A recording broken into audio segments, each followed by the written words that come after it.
예, 여러분 안녕하십니까? 어렵고 딱딱한 법률 이야기를 쉽고 재미있게 풀어드리는 법살전 시간이 돌아왔습니다.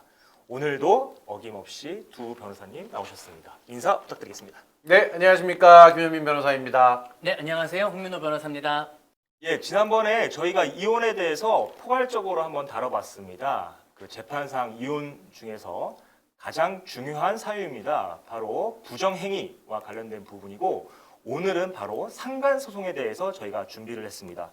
그 대한민국에서 역대 최고 위자료 판결이 얼마인지 아세요? 두 변호사님? 저 그 얼마 전에 있었잖아요. 그래서 이제 어느 회장님이 어느 그룹 어느 회장님인 것까지는 제가 기억나는데 예. 금액은 정확하게 모르겠어요. 그 SK그룹 회장의 동거인이라고 표현되는 그분을 상대로 하는 손해배상 소송에서 위자료가 20억 인정된 판결이 있었죠. 20억은 정말 역대급일 것 같아요. 역대 앞으로도 안 나올 것 네, 같은데. 앞으로도 과연 나올까 말까 싶은데 우리 제드래곤은 지금 싱글이시니까 네. 아직 그런 문제가 그렇지. 없으실 것 같고. SK와 삼성이 또 라이벌 관계니까 그럴 수도 있는데 근데 이게 20억이 대법원 확정되자마자 그 동거녀가 바로 그 배우자의 계좌로 20억을 입금했다라고 하더라고요. 그 부분은 좀 정정하자면 1심 판결 선고 직후 항소하지 않겠다고 하면서 지급한 걸로 알고 있습니다. 아마 지연손해금까지 해서. 네네. 21억 얼마인가를 지급했는데 지연손해금만 해도 벌써 1억 몇 천이 붙었잖아요. 저희 그 일반적으로 변호사들이 상간 소송을 대리해서 받을 수 있는 최대 금액이 평균 최대 3천. 그렇죠. 그것도 최대고요. 그렇죠. 예. 아무리 제가 최근에 받아본 게 4천만 원이고요. 3천만 원을 넘기기가 정말 쉽지 않은데 그렇죠. 매우 그러니까 이례적이다 못해 이례적이라 할 수 있습니다. 아마 그분 20억이랑 제 2,000원이랑 좀 체감은 비슷할 수도 있어요. 바로 그럴 수 쏴줬대잖아요. 그래서 저희가 오늘 하고 싶은 이야기는 이렇게 재벌 회장님 이야기가 아니에요. 우리 주변 평범한 사람들 이야기입니다. 네, 맞습니다. 배우자가 바람을 폈을 때 법적으로 어떻게 할 수 있는지, 그리고 상간소송, 그리고 위자료는 얼마나 받을 수 있는지, 그리고 증거 수집의 함정까지 오늘 한번 탈탈 털어보겠습니다. 자, 첫 번째 주제입니다. 많은 분들이 이제 헷갈리는 게 있어요. 홍 변호사님, 네. 간통죄 폐지됐잖아요. 그렇죠. 그런데 왜 상간소송 어떻게 가능하냐라고 물어보시는 분들이 덜어 있어. 네. 형사하고 이제 민사하고 좀 다르기 때문인데요. 2015년에 이제 헌법재판소가 간통죄에 대해서는 위헌 판결을 했습니다. 이제 국가가 성인의 사생활을 형벌로 개입하는 것은 개인의 자유를 이제 지나치게 간섭하는 거다, 침해하는 거다 이런 논리였는데 하지만 아직 남아 있는 것이 이제 민법 750조에 이제 타인에게 이제 손해를 입힌 사람은 배상할 책임이 있다라는 건데 이렇게 상간자는 어떻게 보면 부부의 공동생활의 책임을 공동생활을 침해한 불법 행위가 있기 때문에 형벌은 아니더라도 돈으로 배상을 해라 이런 얘기인 거죠. 그렇죠. 그때 간통죄 있을 때 형이 굉장히 셌잖아요. 네, 맞습니다. 그 벌금형이 없는 실형 이 기본적인 법정형이었고요. 그러다 보니까 이혼 사건에서 간통죄가 상당히 많이 활용됐었다고 합니다. 저 같은 경우에는 2016년부터 변호사를 했었던 터라 이 간통죄가 어떻게 보면 적극적으로 활용할 수 없었었는데 이혼 사건을 하면서 증거 수집이나 상대방 압박을 위한 용도로 상당히 많이 활용이 됐다고 합니다. 그렇죠. 간통죄 같은 경우에는 집행유예 아니면 구속이니까 둘 중에 하나잖아요. 그래서 합의를 위해서 압박수단으로 자주 사용됐었죠. 지금 간통죄로 형사고소는 할 수 없고 그렇죠. 그러면 결국 상간으로 민사소송을 해야 되는데 이 성관계가 있어야만 소송이 가능한가요?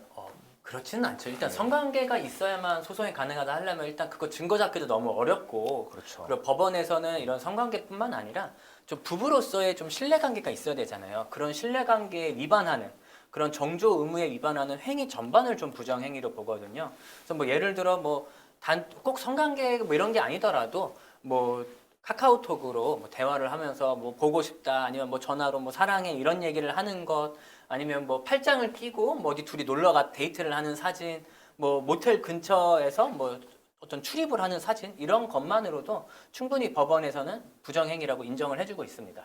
그 지난번 저희 회차 때 다뤘던 내용 중에 디지털 외도라고도 그렇죠. 하죠. 그래서 실제 만남을 하지 않았더라고 하더라도 그런 상가는 어떻게 보면 성립할 수 있는 거죠. 그러니까 그게 약간 좀 특이할 수 있는데 오픈톡방에서 만난 사람하고 이제 외도를 했어. 그럼 그 사람을 특정하기는 좀 어려울 거 아니에요. 여러 가지 방법으로 찾아보기는 할 수 있는데 쉽진 않을 것 같아요. 그런데 그 사람이 기혼자인지 그죠. 아니면 그런 거를 알기는 싱글인지 좀 어려울 수 미혼자인지 있을 것 어떻게 같다는 그 생각이 부분은 좀 어려울 수 있겠네요. 그러니까 사실 어떻게 보면 이 상간 소송의 가장 큰 전제가 되어야 될 게 상대방이 기혼자였음을 알았는지 여부거든요. 그죠. 네. 근데 제가 최근에 다뤘던 사건 중에 하나는 이 상간 행위를 했던 상간자가 알고 봤더니 그 돌싱들의 모임이 있는 어떤 인터넷 모임에서 이 상대방을 만난 거예요. 그러니까 본인은 상대방이 기혼자인 거를 모르고 만났던 거죠. 그 부분을 재판부에 적극적으로 소명을 해서 나는 이 사람이 기혼자인지를 알지 못하고 연인 관계까지 발전해서 만났던 것이다라고 하면서 원고의 청구를 기각했던 사례가 한 번 있습니다. 그걸 이제 변호사님이 진행을 하셨던 거예요. 네, 제가 피고 입장에서. 근데 잘했네. 그거는 되게 잘했는데 또 한편으로는 제가 만약에 판사였다면 이렇게 생각할 수도 있을 것 같아요. 그 밴드나 어떤 뭐 카카오톡 모임에서 뭐 만났을 수는 있는데 거기에 뭐 돌싱만 입장을 할 수 있는 인증서가 그렇지. 있는 것도 아니고 배우자가 그냥 가입을 할 수도 있었을 텐데 그 밴드에서 만났다는 것만으로 당신이 이게 사람이 기혼자인지 아닌지 뭐 전혀 알 수가 없었다라고 단정을 할 수는 없지 않느냐 이렇게 판사가 생각할 수도 있을 근데 것 사실 같아요. 반대로 어쨌든 이 입증 책임은 원고에게 있는 것이고 피고의 입장에서는 최소한 이 사람이 기혼자임을 몰랐을 가능성을 재판부에 어느 정도 소명을 했으니까 반대로 원고가 피고에게 너가 우리 배우자가 기혼자였음을 알았던 상황, 그 정황에 그걸 대해서 입증을 해야 된다. 충분히 입증을 했어야 되는 상황이 아니었나 싶습니다. 결국 상간자가 나는 상대방이 기혼자인 줄 몰랐어요 라고 항변을 했었을 때 원고가 거기에 대한 입증 책임이 있다 이 말씀이신 거죠? 저희가 판단하기는 그렇습니다. 결국에는 이제 기혼자 유무와 관련된 또 증거도 그렇고 그리고 아까 부정행위에 대한 뭐 모텔 근처에서 만난다든지 카카오톡 내용이라든지 이런 것들 결국 증거 싸움이잖아요. 맞습니다. 이게 상간 소송에서 가장 중요한 것은 결국 위자료 얼마 받을 수 있냐라는 부분이잖아요. 그렇죠. 예, 우리 김 변호사님 위자료 보통 얼마 정도 나오나요? 대략 저는 이렇게 말씀을 드리곤 합니다. 이게 1,000만 원에서 3,000만 원, 보통 최대 3,000만 원까지 말씀을 드리는데요. 거기에서의 가장 큰 기준이 되는 것이 상간의 상대방이 이혼을 했느냐 아니면 혼인 생활을 계속 유지하느냐 그게 가장 큰 기준이죠. 네, 아무래도 원고 입장에서는 이 1,500만 원에서 3,000만 원이라는 게 좀 적게 느껴질 수밖에 없어요. 어떻게 보면 가정이 파탄나고 뭐 좀 내 입장에서는 좀 나의 이런 인생을 망친 주범인데 그래서 그런 것들을 좀 법원에서 좀 더 알아줬으면 좋겠다라는 이제 좀 생각들이 많이 있고 또 최근에 그래도 다행인 게 과거보다는 조금 많이 올랐어요. 예전에는 뭐 500만 원, 1,000만 원 인정될 때도 있었는데 그래도 요즘에는 웬만하면 2,000만 원 정도는 그래도 인정을 해주는 분위기인 것 같더라고요. 그렇습니다. 보통 이 위자료 인정되는 그 수준의 주된 이유가 방금 얘기했던 대로 이혼 여부가 있고 그다음에 얼마나 과연 그러면 그 부정행위가 지속됐느냐 그 기간 그리고 정도 얼마나 자주 만났는지 얼마나 깊은 사이였는지 그리고 또 실제로 이 소송이 시작되거나 이혼을 했음에도 불구하고 소송 계속 중에도 그 만남이 계속되는지 여부까지도 살펴보더라고요. 그렇죠. 여러 가지 구체적인 사유가 있을 텐데 보통 이제 우리 원나잇이라고 하잖아요. 아, 네네네. 그런 거 한번 걸렸을 때는 어느 정도 나올까요? 위자료가? 상대적으로는 위자료가 다른 뭐 관계가 오래 지속이 됐는지 부정 관계가 그런 것도 좀 위자료 참작 사유가 되거든요. 그러다 보니까 원나잇의 경우는 비교적 조금 낮게 인정되는 경우가 조금 더 있죠. 한 적으면 1,000, 많으면 한 2,000 정도? 네. 그렇게 많아? 그래도 1,000만 원 밑으로는 잘 안 내려가요. 왜냐하면 결국에는 그 한 번이든 여러 번이든 그렇죠. 이 두 사람 사이의 혼인 관계를 파탄냈다라는 데에 중점을 두기 때문에 그렇게 많아라고 하면 원고들이 싫어해요. 아, 그거밖에 못 그런가? 받아요. 예. 내 배우자가 저 원나잇을 하고 와가지고 손해배상 청구했는데 1, 2천밖에 못 받는다고 하는데. 아니 이제 상대방 입장에서는 좀 억울할 수도 있을 것 같아. 왜냐면은 같이 이제 그 뭐 나이트라든지 이런 데서 만나서 원나잇을 했는데 알고 봤더니 유부남이야. 그 경우에 이제 몰랐다고 부정을 몰랐다고 해야지. 부정할 수 있겠구나. 그게 알면서는 하면 안 된다라는 네. 얘기인 거죠. 그렇죠. 그렇겠네요. 근데 이제 제가 직접 한 사례는 아닌데 제 주변에서 우리 배우자가 임신 중 또는 아기를 낳고 이제 산후조리원에 있는 중에 부정행위를 해서 매우 악질적으로 봐서 그 부분을 5천만 원까지도 위자료를 인정해줬던 사례가 있다고 합니다. 드물게 있긴 해요. 가끔 5천만 원 인정되는 경우가 뭐 예를 들어 뭐 부정행위 기간이 엄청 길고 뭐 횟수도 많고 그리고 뭐 일단 그 원고가 한번 배우자가 한번 참았어. 그리고 이제 용서를 해주고 그 상대방도 알았는데 안 만날게요 앞으로 해놓고 또 만났어. 맞습니다. 이런 경우에는 좀 악질적이라고 봐가지고 좀 이제 위자료가 많이 인정이 되죠. 그렇죠. 그래서 정리해 보자면 이제 뭐 단발성이라든지 뭐 그런 경우에는 한 1,000만 원에서 한 2천만 원. 그리고 그 혼인 기간이 이제 길고 실제로 이제 이혼을 했다라고 한다면 또 한 2천만 원에서 3천만 원까지 그 이외에 또 악질적인 정황이 있다라고 하면 한 5천만 원까지 통상 인정된다고 보면 되겠네요. 근데 이 부분은 진짜 아까 우리 소 변호사님도 우리랑 저랑 조금 의견이 달랐잖아요. 그런 것처럼 판사님들도 생각이 조금 더 달라요. 그럴 수 있죠. 이런 사건에 대해서 손해배상액을 얼마를 인정해야 되는가에 대해서 조금 뭐 개인의 자유의 영역이라고 생각을 하시는 분들도 있고, 그렇죠. 그러면 좀 적게 나올 것이고. 그렇죠. 내지는 이런 거를 이제 어떤 가정의 문제 내지는 자녀애들까지도 영향을 미치는 그런 심각한 문제다라고 생각하시는 분들은 좀 금액을 크게 인정을 하고, 그렇죠. 좀 성향에 따라 많이 다르시더라고요. 결국 판사님에 따라서 또 달라질 수 수가 있다. 그리고 이 모든 건 입증이 되어야 된다. 그렇죠. 그렇죠. 네. 예. 입증 부분과 관련해서는 또 변호사의 또 도움이 가장 필요할 것으로 보이고요. 그래서 증거 수집을 어떻게 하냐가 좀 많이 중요한 것 같아요. 그렇죠. 이 가장 중요하죠. 이걸 어떻게 증거 수집을 해야 되고 또 증거 수집할 때 또 주의해야 될 점이 많이 있잖아요. 맞습니다. 이게 아무리 내가 우리 배우자의 부정행위를 알아냈다고 하더라도 증거가 없으면 아무런 소용이 없습니다. 네. 근데 이게 증거를 수집하는데 요즘 뭐 어디 탐정을 고용한다던가, 비싸. 네, 인터넷이나 이런 데에서 당장 이 법원 주변에도 탐정 사무소가 있는 거 아시죠? 이런 데에서 외도를 뭐 대신 밝혀드립니다 하면서 고용해서 증거 수집하는 분들도 계시고요. 가끔 의뢰인분들 중에 탐정 고용해도 되냐라고 해서 뭐 한번 필요하시면 해보세요라고 하는데, 뭐 금액을 듣고 깜짝 놀라서 하지 말라고 하는 경우가 많은 게, 뭐 한 달 뭐 계약하고 그러는데 뭐 1,200 막 이 정도고 일주일에 400만 원 뭐 이런 거예요. 아니 그럼 그렇게 할 거면은 손해배상 소송 해가지고 돈 받는 것보다 탐정 비용이 더 나오게 생겼어. 그럴 수 있네. 배보다 배꼽이 더 클 수 그러니까. 있네. 근데 사실 이제 그분들은 거의 이제 그 한 사람만을 계속 쫓아다니면서 아니, 밤낮 내가 없이 다니는. 쫓아다니게 그러면 말해줘. 네, 그래서 이러다 보니 이게 우리가 합법과 이게 불법의 영역을 이렇게 구분을 해야 돼. 네, 구분을 해야 되고 아슬아슬하게 선을 타고 있는 부분이 있는데 그 부분을 한번 좀 살펴보면 좋을 것 같습니다. 우리 김병께서 가능한 부분, 합법적인 부분 한번 설명을 해주시죠. 보통 같은 경우에는 이렇게 배우자와의 통화 녹음, 그다음 대화 녹음 이런 데에서 증거를 가장 수집하기가 용이하고요.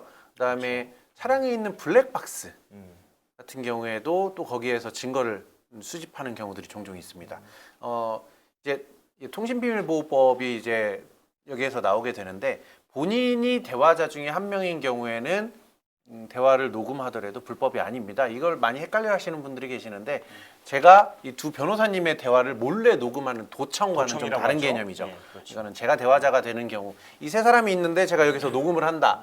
그렇다면은 이 두 분의 동의를 받지 않더라도 이거는 우선 최소한 형사처벌의 대상은 아닙니다. 민사상 뭐 별도의 위자료 청구의 대상이 되는 건 변론으로 하더라도. 그러니까 증거 수집을 위해서는 나 이거 녹음하겠다라고 하면 오히려 이야기하기가 꺼려질 거 아니에요. 그렇죠. 그러니까 대화자 간에서는 합법이기 때문에 이거를 동의를 안 구해도 됩니다. 맞습니다. 그냥 그래서 몰래 녹음하더라도 배우자가 예를 들어 걸렸다. 그러면서 이제 조용히 조곤조곤 얘기를 꺼내는 거죠. 언제 누구랑 어떻게 만났느냐. 내가 우선 얘기만 듣겠다 하면서 이걸 다 녹음하시면 됩니다. 그렇죠. 이제 그게 가장 직접적인 증거가 될 것이고, 블랙박스 같은 경우도 이게 가능한 부분인 건가요? 이게 실무상 많이 사용되는 건데 어쨌든 보통 부부 사이에는 차량을 공유하는 경우가 많이 있고요. 그렇죠. 블랙박스는 일부러 어떤 대화를 녹음하려고 하거나 도청하려고 설치된 것이 아니라 원래부터 설치되어 있던 것을 이제 활용하는 것이기 때문에 실무상 가장 많이 활용되는 방법이기도 합니다. 그럼 그 비밀 침해죄도 성립 안 하는 거죠? 그러면 그 이 경우에? 부분은 그것에는 구성 요건에 해당성이 없다라고 보는 경우가 맞는 것 그렇죠. 같습니다. 배우자 차 같은 경우에는 서로 동의하에 서로 같이 사용하면서 블랙박스도 같이 이제 공유하는 것으로 보기 때문에 그 부분은 크게 문제가 없을 것으로 보이고, 보통 이제 이거 홈캠 있잖아요. 홈캠. 그렇죠. 네. 홈캠 부분은 우리 홍정께서 한번 설명을 해주시죠. 홈캠은 일단 영상이냐 음성이냐에 따라서 좀 달라질 수가 있는데 영상만 있는 경우에는 그러니까 예를 들어 뭐 상간자가 우리 집에 들어갔다 나갔다 이런 장면은 이제 민사상 이익 형량을 거쳐가지고 증거로 쓰일 수가 있습니다. 그렇죠, 뭐 실제로 보통. 이제 뭐 지방법원 판례를 보면은 뭐 촬영의 목적이나 필요성 그리고 증거의 방법 이런 것들을 따져서 증거로 인정한 사례가 있고요. 이제 다만 이제 문제는 이제 음성이 함께 녹음된 경우인데 그거는 좀 증거로 인정이 안 되는 경우가 많은 것 같아요, 김 변호사님. 아까 말씀드렸던 대로 이제 통비법과 관련된 부분에 있어서 이게 저촉이 될 우려가 좀 있는 부분이고 그것 때문에 걸리는 경우들이 있는 것 같아요. 근데 이때 또 아까 저희가 또 영상 부분은 괜찮다라고 했는데 또 그게 뭐 거실이나 이런 데면 상관이 없는데 뭐 부부간 침실이나 안방 이런 곳은 몰래카메라를 설치를 했다가 내지는 홈캠이 있었는데 뭐 성관계 장면이 뭐 실수로 찍혔다던가라고 하면은 좀 얘기가 달라지거든요. 그래서 오히려 그거는 뭐 성폭력 처벌법 중에 뭐 카메라를 이용한 촬영 뭐 위반 이런 것들이 있잖아요. 그래서 이런 형사적인 문제로 좀 번질 수가 있기 때문에 이런 부분에 대해서는 좀 주의를 하셔야 될 것 같아요. 그런 것 같은 경우에는 실제 카메라 등 이용 촬영죄도 처벌받은 실제 사례들도 있기 때문에 좀 조심하셔야 될 것 같습니다. 그렇죠. 네. 오히려 상간소송을 해서 위자료를 받으려고 했다가 그런 경우에는 본인이 스스로 이제 형사처벌을 받게 되는 경우도 있으니까 이런 부분은 꼭 법률 전문가인 네, 변호사의 맞습니다. 조력을 받아서 하시는 것이 도움이 될 것 같아요. 구체적으로 이 상간소송을 하기 위해서 이 증거를 이제 확보를 해야 되는데 방금 말씀하신 것 말고도 좀 뭐 통신사에 뭐 사실 조회를 한다든지 아니면은 뭐 구글의 타임라인 기록이라든지 있죠. 그런 네. 것들 더 실무적으로 한번 그 두 말씀해 가지 주시면 경우에 좋겠어요. 이제 예. 통신사 사실 조회 같은 경우에는 통화 내역 같은 것들을 조회를 이제 요청을 하는데 조금 통신사들에서 보수적으로 한동안은 이걸 회신을 아예 안 해주는 경우들도 있었고요. 그랬어요. 그리고 재판부에서는 두 사람 사이에 통화 내역이 있다는 사실 자체만으로 부정행위를 인정할 수는 않죠. 없다라는 그런 판결이 나오는 경우들도 많이 왜냐하면 내용이 있는 게 아니니까요. 그렇죠. 통화를 했다는 것만으로도 뭐 어떤 내용이 있었는지는 알 수 없는 거고요. 그다음에 제가 알기로 현재 모르겠어요. 구글 타임라인이 어느 순간 서비스를 종료했다고 알고 있거든요. 한동안 많이 있었는데 요즘에는 그게 좀 문제가 돼가지고 그걸 별도로 키지 않는 이상은 타임라인이 잘 안 나오는 것 같더라고요. 그리고 요즘에는 또 카카오톡 로그 기록을 좀 많이 신청을 하는 편인데 이제 카카오톡을 이제 카카오 회사에 이제 이 로그 기록을 신청을 하면은 그 두 사람이 내 배우자와 상간자가 어떤 내용으로 대화를 했는지까지는 알 수가 없어요. 이제 다만 이 두 사람이 서로 채팅을 했다라는 그런 로그 기록 자체는 남거든요. 그래서 일단 그거를 최대 90일까지 카카오톡 회사에서 좀 보관을 하고 있는 것 같더라고요. 그래서 이제 90일을 이제 기준으로 이제 신청을 할 수 있고, 근데 이런 경우 피고 이제 상간자가 아니 대화를 한 건 맞는데 업무적인 일이었다. 그렇죠. 뭐 우리 거래처이기 때문에 그런 거다. 뭐 내지는 뭐 동호회에서 동호회 일로 대화를 한 거다라고 이제 얘기를 하는 경우가 많아가지고 만약에 이제 그런 경우에는 만약에 정말 그런 거라면 당신이 그 대화 내역을 직접 제출을 해봐라. 해봐라. 이런 식으로 좀 어떻게 보면 성명을 하는 경우가 좀 많이 있습니다. 그 아까 이제 그 구글 타임라인 얘기 이어서 좀 더 하려고 했었던 내용이 하나 있는데 제가 했던 사건 중에는 그 배우자와 동의하에 서로의 스마트폰에 위치 추적 어플을 설치한 경우가 있어요.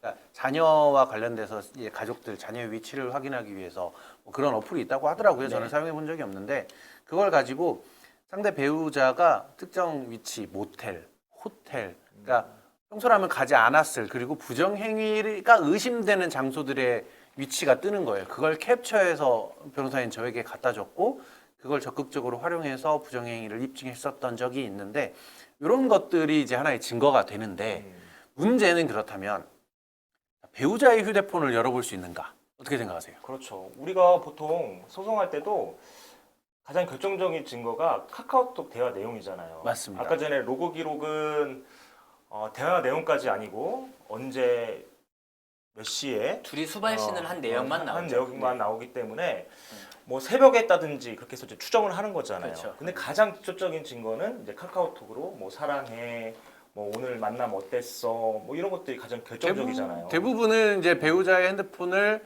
일부러 또는 우연찮게 열어보고 거기에 있는 각종 외도의 의심 또는 직접적인 증거들을 보자마자 그거를 이제 사진 찍거나 그렇죠. 촬영하거나 아니면 내 핸드폰으로 전송하거나 전송한다든지. 뭐 이런 식으로 증거를 수집하죠. 그래서 그런 증거들을 지금까지는 그냥 아무런 생각 없이 냈었고 재판부도 크게 뭐 이거의 증거 능력에 대해서 다투지는 않았던 것 같아요. 제가 그거를 재판부의 피고의 입장에서 한번 항변을 한 적이 있는데 이거는 네. 위법하게 수집된 증거다. 음. 본인의 동의를 받지 않고 본인의 휴대폰을 무단으로 열어서 수집한 증거이기 때문에 채택되어서는 안 된다라고 했지만 이제 형사 사건에서는 보통 저희가 위법 수집 증거 배제 원칙을 지키고 있잖아요. 그렇죠. 그런데 민사에서는 아직까지는 아무리 위법하게 수집된 증거라고 하더라도 자유심증주의에 따라 판사의 재량에 따라서 그걸 증거로 충분히 채택해서 판단할 수 있다라고 하면서 부정행위를 인정을 하더라고요. 그러면 피고가 그 원고를 상대로 비밀 침해죄로 고소를 할 수는 없어요? 이게 이제 형법상 또는 정보통신망법상 비밀 침해자가 있죠. 그 본인의 문서라든지 어떤 휴대전화 같은 것들을 비밀번호를 푸는 등의 방법으로 열어서 거기에 있는 증거들을 수집하는 거잖아요. 이거는 어떻게 고소하면 하나의 구성 요건이 충분히 인정이 돼서 형사처벌의 대상이 될 수 있는 사례입니다. 그렇죠. 실제로 그래서 저는 의뢰인들하고 상담할 때 증거를 가져오시거나 아니면 앞으로 이렇게 가져오겠다라고 얘기할 때 그게 상대방 배우자의 휴대폰에서 나온 건가요? 어떻게 수집하셨나요? 물어보고 이건 형사처벌의 대상이 될 수도 있는데 진행하실 건가요? 라고 꼭 물어봅니다. 근데 그렇게 해야 되겠네요. 근데 100이면 100 내가 처벌을 받는 한이 있어도 이거는 꼭 증거로 써주십시오라고 하시더라고요. 맞아요. 배우자 스마트폰도 사실 그럼 좀 열어보세요? 그 되게 조심해야겠네요, 그것도. 아니 근데 그 배우자의 뭐 신뢰가 있으면은 사실 저희도 뭐 이 패턴 같은 건 다 알고 있곤 해요. 근데 굳이 그걸 열어보거나 그러진 않죠. 보통 의심을 하기 그렇지, 시작하니까 의심을 열어보는 하기 거죠. 열어보겠지. 네. 네. 그리고 갑자기 뭐 나에게 휴대폰을 안 보여주기 시작한다던가 뭐 전화를 나가서 받기 시작한다던가 그런 경우들에 있죠. 보통 우리가 또 이제 흥신소, 그러니까 요새는 이제 사설 탐정이 이제 이 역할을 할 텐데 네. 보통 이제 미행을 하거나 또 몰래 또 촬영을 하거나 그런 부분 있잖아요. 그런 부분 증거로 사용할 수 있을까요?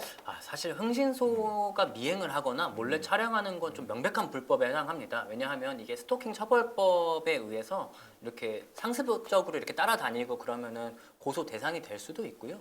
또 만약에 집으로 뭐 찾아온다던가 뭐 직장 내에서 이제 사진을 찍는다 이런 것들이 뭐 카메라 촬영 이용 뭐 범죄 위반이라던가 내지는 주거침입죄도 성립을 할 수 있기 때문에 가능하면은 이런 것은 저는 권해드리지는 않습니다. 그리고 이제 재판부에서는 다만 이런 경우는 있어요. 뭐 어떤 흥신소에서 찍은 것이 아니고 원고가 이거 내가 찍은 거야 라고 주장을 하는 경우에는 좀 어떻게 위법성이 좀 조각이 되는 경우가 있거든요.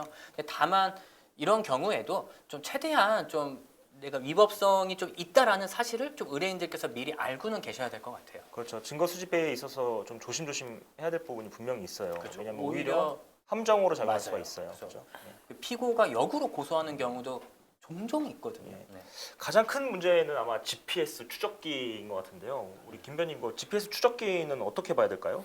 이거는 GPS 추적기는 흥신소를 고용하는 것보다 좀 더 엄하게 처벌될 수 있습니다. 그래서 이 사람이 어디를 다니는지 좀 알아봐야 되겠다라는 목적으로 상대 배우자의 차량에 GPS 추적기 같은 걸 설치하는데 이거는 위치정보법 위반으로 처벌될 소지가 있어서요. 상당히 조심해야 그렇죠. 될 부분입니다. 3년 이하의 징역 또 3천만 원 이하의 벌금이라고 하니까 이 부분은 진짜 각별히 주의해야 되고 사실 이런 행위를 하면 안 되죠. 근데 얼마나 답답하고 증거가 없으면 그렇겠냐라고까지 생각을 하는데요.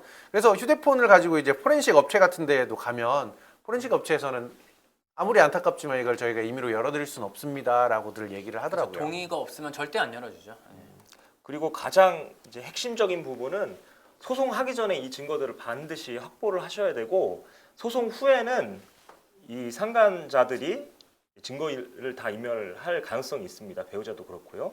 그렇기 때문에 소송에 앞서서 최대한 증거를 많이 확보를 해야 된다. 그 부분이 가장 중요하겠죠. 다음으로는 이제 실제 판결문에서 나온 이제 사례들을 한번 보면 좋겠는데요. 아마 드라마 작가들도 이 정도는 못 쓸 것 같습니다. 그렇죠. 그만큼 이제 실제가 더 소설 같은 그런 그렇죠. 내용들이죠. 자, 실제 사건 몇 가지 소개해 볼 텐데요. 우리 네. 첫 번째 사건부터 가볼까요? 김변님. 네, 이 사건 같은 경우에는 좀 황당한 사건인데요. 네. 상간녀가 현재 배우자에게 이런 내용으로 전화를 합니다. 저 남편분 애인입니다. 당당해? 제발 이혼 좀 해주세요. 지금 남편분하고 같이 살고 있는 여자입니다. 아이도 낳아달라고 했고요. 근데 그 전화 통화가 스피커폰이었던 거예요. 바로 옆에서 10살짜리 아이가 그걸 듣고 이 있었던 내용을 거? 듣고 있었던 아이고. 거예요. 그래서 판결문에 그 아이가 자리에서 오열을 했다라고까지 적혀 있었다고 합니다. 아, 이건 너무 뻔뻔하다. 이거 위자료 많이 해야 될 것 같은데. 얼마 나왔어요, 위자료? 이거는 위자료가 이게 많다고 해야 되나요? 2,500만 원 판결이 나왔다고 합니다. 아니 그러니까 이게 보통은 예전에 우리가 이렇게 내가 부인이야 남편이야 예를 들어 그러고서 뭐 상간남 상간녀가 있어 그럼 쫓아가서 뭐 머리끄댕이를 잡고 뭐 드라마에서 이렇게 하기도 하고 뭐 실제로도 지금도 있잖아요. 그런데 어떻게 보면 세상이 좀 이렇게 말세가 됐는지 상간한 사람이 뻔뻔하게 전화를 해가지고 이혼해 달라 이렇게 하는 것도 좀 말이 안 되는 거고 근데 변호사 입장에서는 이게 좀 땡큐야.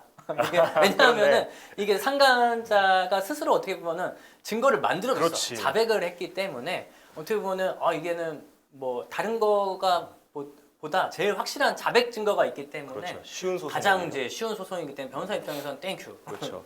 두 번째 사례 한번.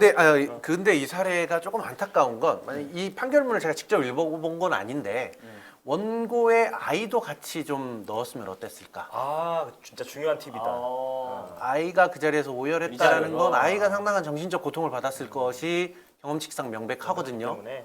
그 경우에 아이를 좀 원고로 같이 넣었다면 위자료 액수가 조금 더 올라갈 수 있지 않았을까라는 예견 생각합니다. 가능성이 있었나? 아이까지 전화를 전화를 했을 나는 때. 뭐 아들한테 내가 아이한테 얘기한 게 아니고 배우자한테만 얘기했는데 근데 보통 혼인이 파탄된 경우에는 그 가족들도 손해배상 청구할 수 있다고 보이는데 만약 혼인이 파탄까지 이르렀다. 뭐 실제 판단이 어떻게 실제로 됐을지 청구는- 모르겠는데 그 부분도 한번 이혼- 검토해 볼 수 있지 이혼 사건 않았을까라고. 청구는 잘 안 하긴 해요. 맞습니다. 예. 네, 그리고 다음 사건 한번 가볼까요? 예. 자, 두 번째 한번 홍 변호사님께서 설명해 주시죠. 보통 이제 부부가 이혼을 예를 들어 뭐 아내가 이제 있고 남편이 이제 바람을 폈어. 그러면은 뭐 내가 뭐 배우자 입장에서는 그래도 어쨌든 지금까지 지지고 볶고 살아왔고 내가 사랑했던 사람인데 한 번쯤 용서해 줄까? 이런 고민을 누구나 하잖아요. 맞습니다. 그래서 이제 그런 또 분 많이 있어요. 당연하죠. 그리고 이제 또 내 배우자도 당연히 막 빌 거 아니야. 절대 다시는 만나지 않겠다. 뭐 이제 그러면 이제 고민이 된단 말이에요. 그러다 보면 이제 그래 내가 이 사람을 사랑하고 있고 뭐 여러 가지 또 우리 자식도 있고 뭐 또 뭐 부모님 보기도 좀 부끄럽고 뭐 이런 여러 가지를 이제 생각을 해서 한 번쯤 용서하는 경우가 있어. 그런데 한 번 내가 용서를 해줬는데 근데도 이 사람이 계속된 바람을 피고 있는 거예요. 아. 이 경우에는 내 남편, 뭐 내 아내 이 사람도 물론 괘씸하지만 내가 한 번 용서를 해준 그 상간남 상간녀도 너무 괘씸한 거지. 그쵸. 이미 한 번 용서를 해주고 그 사람도 다시는 만나지 않겠다라고 했는데 어떻게 보면 날 두 번 속인 거잖아요. 그치. 그럼 내가 이건 단순히 바람을 폈다뿐만 아니라 나를 자식들이 영실하고 있구나 네, 하고 있구나 이런 생각이 들 수 있단 그쵸, 말이에요. 그쵸. 이런 경우에는 법원에서도 위자료를 훨씬 좀 많이 인정해주기 때문에 좀 뭐 3천만 원 이상도 저는 인정이 가능할 것 같거든요. 예. 이런 경우도 좀 많이 있습니다. 예. 세 번째는 제가 한번 말씀드려 볼게요. 일단 이 배우자가 하도 바람을 많이 펴. 그래서 너 바람 피지 마라. 다시는 바람 피지 않겠다라고 하면서 배우자하고 합의를 했는데 네. 5천만 원에 합의를 오. 했어요. 그래서 합의서에 도장도 찍고 5천만 원도 일단 보내준 거예요. 다시 만나지 않겠습니다라고 이제 약속을 한 거죠.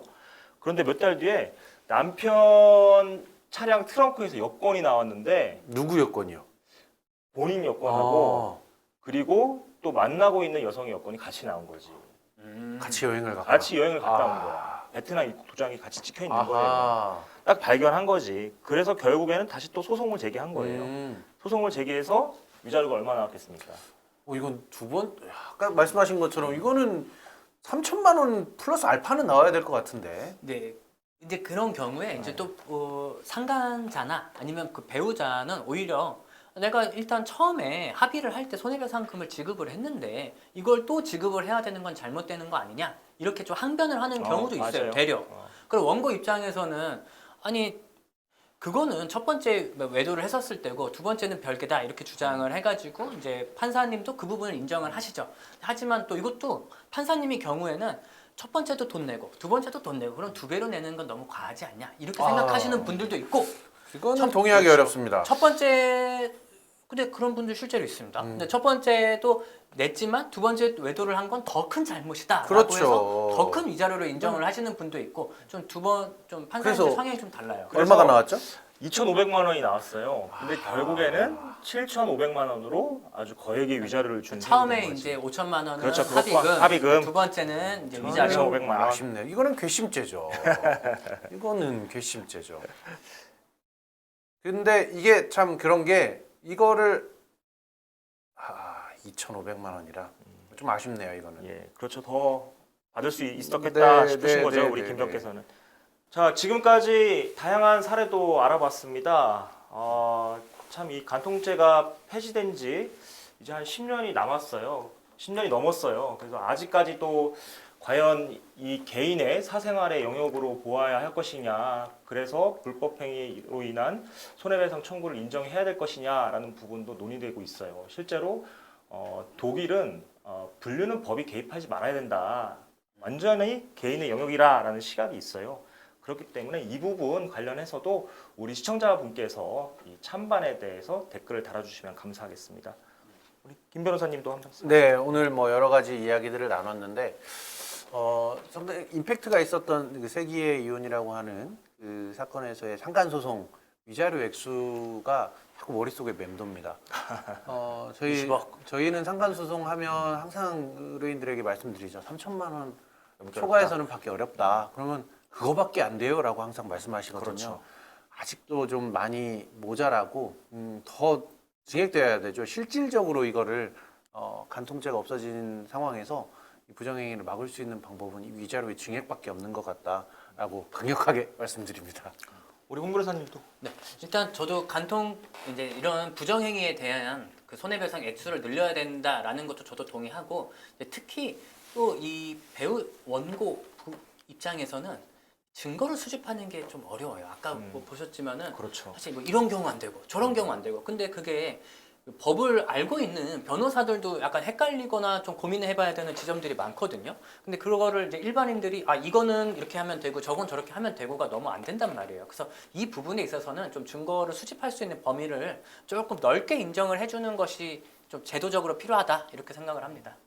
예, 지금까지 상간에 대해서 아주 포괄적으로 또 구체적으로 알아봤습니다. 앞으로도 더욱더 재미있는 유익한 내용으로 찾아오도록 하겠습니다. 지금까지 법설전의 소병덕, 김현민 홍민호 변호사였습니다. 감사합니다. 감사합니다.